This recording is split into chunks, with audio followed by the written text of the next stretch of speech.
The 13th South Pacific Games are being played in Samoa, where the most popular sport is rugby. The crowds flocked to the National Stadium at Apia Park for finals day in the Sevens competition, and the locals were more than happy when their team won through to the final against the old foe Fiji.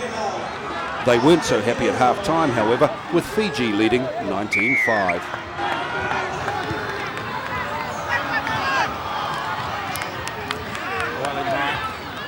Underway in the second half. Fiji ahead at 19-5.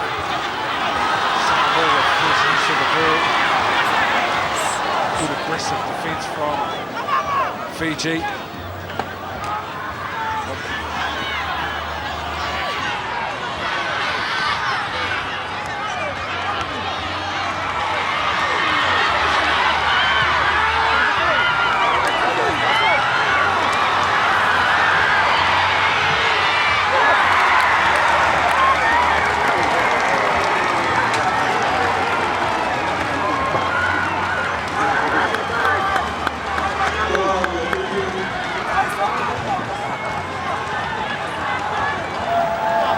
Welcome back to Apia Park in Samoa, where the second half is just underway with Fiji ahead 19-5. They've just scored a spectacular try to make that 24 points to 5. Rugby with a wonderful chip and chase.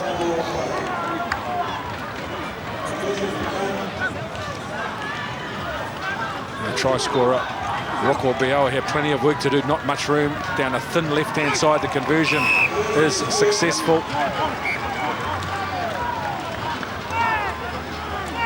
So now 26 points to 5, and here it is, just the end of it after Rugby did well here, Richard. Yeah, he did. He's a little bit lucky, isn't he? The bounce of the ball set up for him in these very shallow in-goal areas, much to the delight of that crowd of Fijian supporters who would have had a great view of that because it was down their end.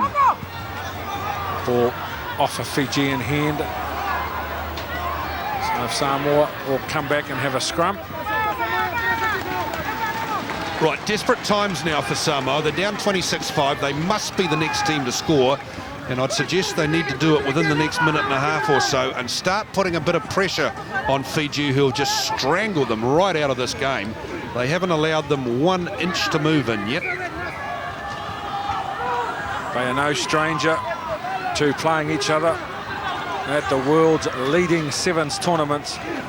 Samoa and Fiji, a number 2 and number 3 team in the world in 2007. Yosefo loses the ball. Well, the pressure for Samoa at home, these very important games, and their loyal supporters, is the expectation. Yeah, I sometimes wonder too if that's just a little bit too much. If for some of these teams it's not easier to play away, where you're not subject to that direct expectation. You're not reading the paper, you're not listening to the radio, watching the television, walking down the street, having people say to you, you've got to win. Whakanivalu going forward, the ball is loose for Thaga with the tackle, unable to control the ball. Salesa. Now Whakanivalu.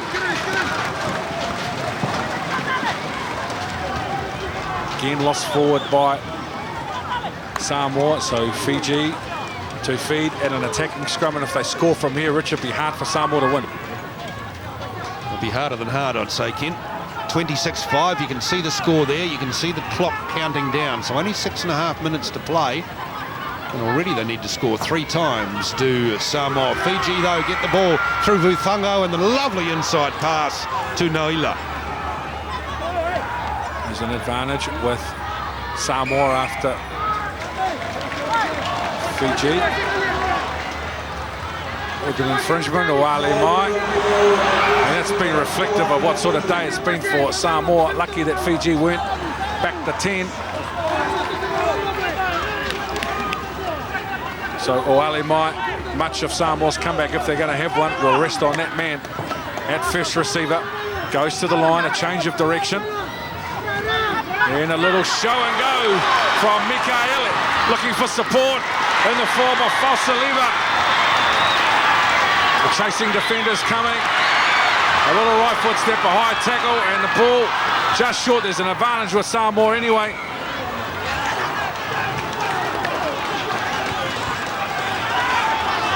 And the referee reaching for the yellow card. Gee, you go to a sin bin and sevens for some petty offences, you have to say. I'm going to ignore the offence, to be quite honest, because what excited me was the running of the big men. So Mikaele. Now the challenge for Fiji, just 6 players. The easy conversion from Wale Mai, 26-12, 2 converted tries, and Fiji with just 6 defenders. Didn't they do well to set up that field position? Mikaele and Fausaleva. Wonderful running by the big men, big, fast, hard running, loose forwards in the 15-a-side game, and so very, very useful in these sevens teams to have guys like that who can just intimidate the opposition.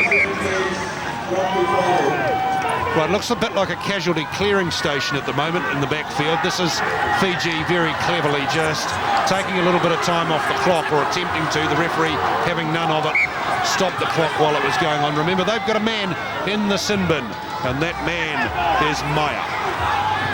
Wale Mai, lost forward, and a penalty. Another big decision in favour of Samoa. Mikaele with the quick tip. Wale Mai gives a delayed pass, a change of angle from Salazar. And Fiji have come away with the ball. Wale Mai tries to hold it up. Now Fiji desperate to win the gold medal. Aggressive running from Rokodiva. Being turned over again. Now Yosefo going hard at the line, loses the ball. Nully boot.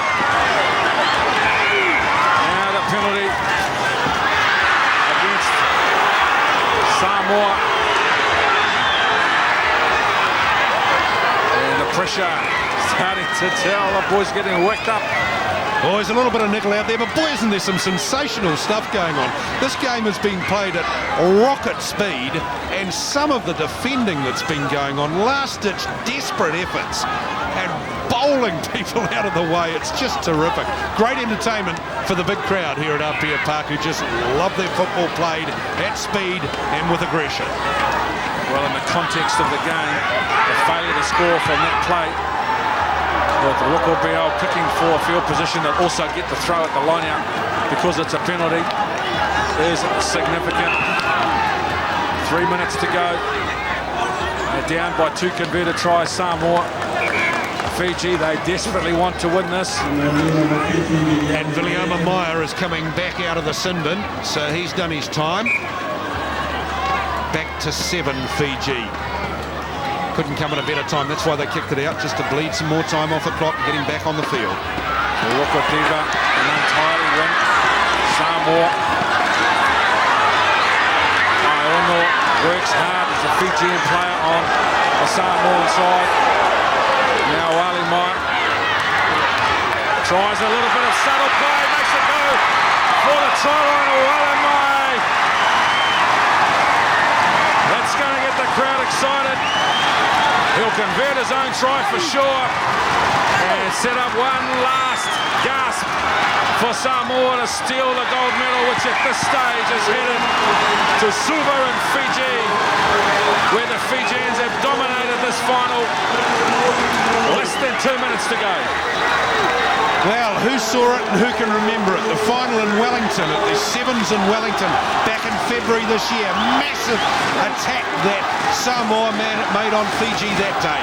Fiji have made the attack this day, but look at Mai. You can see why he is one of the stars of the IRB Sevens tournament. The home crowd here at Apia Park, they try to will their team home. And Fiji coming away with it. This is a big possession with 1.5 minutes on the clock. Takanivalu loses the ball. Samoa with a chance to level it up. Referee says backwards. Now Fausaleva inside his own half. Can he do something? Takes on Rugby. Leaves the ball in the field of play. Now Fiji, they just want to hold the ball and run the clock down. trying to avoid contact. Pressure's on Samoa. Rockelbial with a chip and chase. Turns the ball over now. Samoa running at the line. Oali Mai has a look around. Right and left, there's a penalty. 47 seconds on the clock. What was he doing? Nasoni Rockelbial. Why the kick? And now a yellow card. So they'll finish the game a man short. Now Oali Mai with a tap. Needs to come up with a play. Mikael has been strong. Now Iono takes the ball into contact. Oali Mai with a flat pass. Fasaleva tries to turn the full-time hooter, is gone. Desperate times for Samoa. They try to move the ball through. Iono goes to the line, changes direction. Tries to present the ball in the tackle. There it comes back slowly. Oali Mai needs to look at the ball. Loses the ball forward. And there's another penalty. One more chance for the home team, Samoa. One more chance to level it all up. The full-time hooter is gone. Oali Mai will be the player that has to come up with a play. Goes to the line. Gives off a short ball. Another change of direction. Samoa going for the line. The tackle is made. The ball's been lost forward. The full-time is... And it's a win for Fiji. Disappointment for the Samoan team and the home crowd, but what a game, what a final. And Suva, Fiji is with a gold medal of the 13th South Pacific Games in this all-important sport of sevens rugby. Fiji, Richard Mason, Fiji.